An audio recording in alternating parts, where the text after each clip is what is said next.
What is up everyone? Today we're back with a classic sci-fi movie today, and it starts in the final decade of the 21st century where men and women landed on the moon by the use of rocket ships. And by the 22nd century, they had already reached other planets in the solar system. This was achievable because mankind had finally discovered hyperdrive, a way to move at the speed of light. And this gave mankind the ability to launch conquests and colonize deep space. A year ago, the United Planets Cruiser 57D was launched on a special mission to a planetary system of the great main system star Altair. In the spacecraft, Adams asks Jerry when they'll be able to get a fix from DC. Jerry is sure that the ship is on course and that they'll be able to arrive at the designated time, which was less than 3 minutes. With this information, Adams starts giving announcements to the ship and that they're almost at their destination. He orders all hands to be squared away to decelerate. The crew head toward their allocated stations and wait for the deceleration process.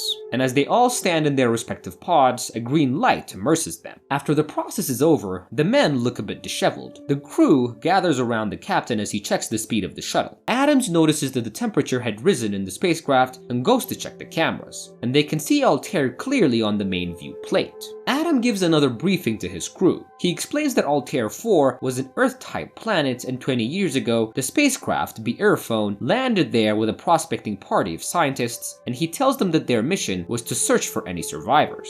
He asks how the continents of Altair check with the old charts, and Jerry responds that he will tell him in a bit, but it was now time for their breaks. Jerry announces to the crew to stand by because it was time to change flux. The crew is gathered around to watch the new world. They are upset that it won't have Earth's entertainment like booze, women, and even pool parlors, and Adam announces to the crew that they're now entering Altair's atmosphere. He explains that they won't really require any survival suits upon landing because the planet is rich with oxygen, but the gravity is much less than Earth's, so they need to adjust their equipment. As they get visuals of the planet, Adam asks if Jerry can make out any of the structures below. Jerry is sure that this place does not contain any cities, ports, roads, or anything that points to a civilization. Quinn informs the captain that they're being radar scanned, but he can't find the source. The captain orders Busan to flash the alert signal so that the crew can ready for battle if it ever comes down to it. Quinn tells the captain that he's receiving radio communication, and it sounded like a human voice. The voice on the radio was asking them to identify themselves and telling them that they're being tracked. Adams introduces himself and asks who the person is. The voice tells them that he's Edward Morbius from the previous mission. Edward asks what they want, and Adam explains that they're there to rescue him and his team. Edward tells Adams that he appreciates the concern, but he doesn't require any assistance. Confused by Edward's answer, Adams explains to him that their orders were to survey Altair 4, but Edwards is adamant about not wanting to be rescued. He tells them that it would be best for them to turn back and return to where they came from at once. He explains that if the ship lands, he will not be able to guarantee the safety of Adams' crew. But Adams ignores Edward's warning and asks him to provide them with landing coordinates, and Edward finally agrees to give them the coordinates after explaining that he has washed his hands off any ailment that might befall them. After giving the crew their orders, Captain Adams lands the ship safely on Altair 4. The doors of the spacecraft open and the crew comes out with guns ready in hand. Altair 4 is a desert-like planet with clear gray skies. Adams orders Busan to assemble a tractor and informs Quinn over the radio that he's in charge until he returns. At a distance, Ostro notices something headed toward them at high speed, blowing dust in the air. Adams assumes that the vehicle is approaching to greet them, and they're all very surprised by the speed that it's traveling at. But as it gets closer, they realize the vehicle was actually driven by a robot.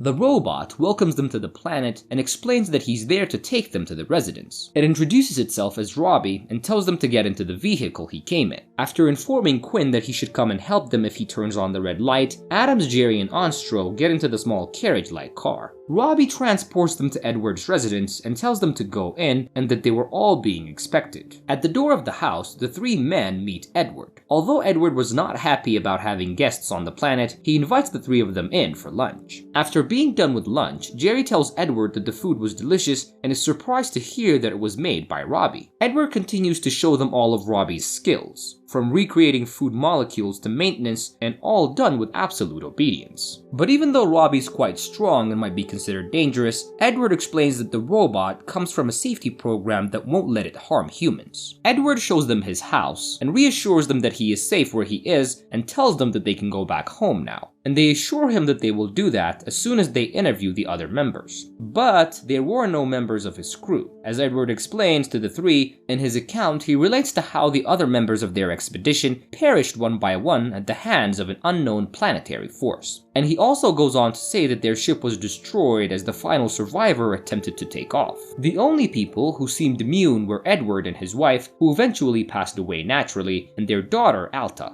As he finishes the tale, his daughter shows up and he introduces her to their visitors. The three men show concern about Alta being all alone on a planet without a male suitor. Edward calls her over and gives her permission to visit Earth whenever she feels like it, but she explains that she's happy there with her father and her friends. The men ask about these friends she's talking about, so Edward asks her to call them. She then goes outside and blows a whistle, and from the whistle's blow, all the wild animals that she's tamed arrive. When Edward believes that he's given them all the information they require, he offers to assist the spacecraft in making its way back to Earth. But Adams declines because he needs to hear from Earth first, and saying their goodbyes, the men return to their base. Back where the spacecraft is parked, the men are fast at work to build the shelter for the ship. Alta and Robbie come by the next day to deliver the lead Edward promised the captain. Adams later discovers Jerry kissing Alta. Furious, he ridicules Jerry and accuses Alta of being foolish and of dressing very provocatively. And Alta, feeling very furious, goes home and tells her father. That night, an unexpected invisible intruder sabotages equipment aboard the starship. The next morning, Adams and Onstro question the crew on guard the night before, but they're unable to explain the incident.